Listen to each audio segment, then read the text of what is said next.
An opposition group by the name of Hayat Tahrir al-Sham has captured the city of Aleppo and is moving on towards the core. The bulk of the population in Syria is to the east of the Lebanon and Aleppo mountains, and a corridor that goes north-south from the Turkish border to Damascus.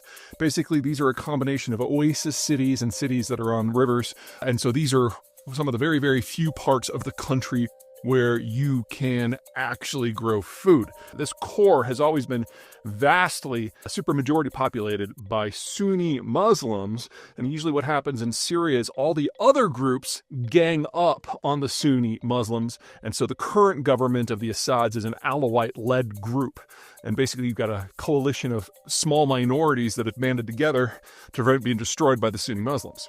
So when the civil war broke out in Syria, you basically had the Sunni Muslims, who are the supermajority, rising up in some way, rejecting minority rule and trying to reestablish themselves.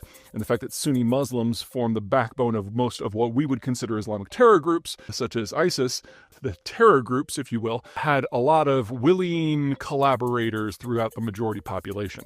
What's going now is this new group is basically a rebranded old group and is making another go of it.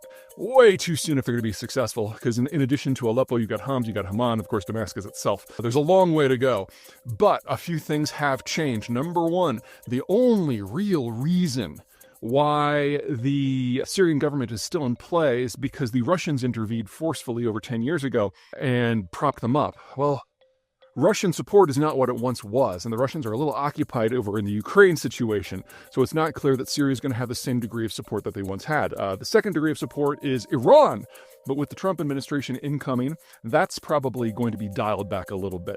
And the third is, indirectly, the United States. The United States, after 9/11, decided that we didn't like Sunni, Arab, Muslim militant groups, and went to town on them in places like in Iraq and Afghanistan and Syria.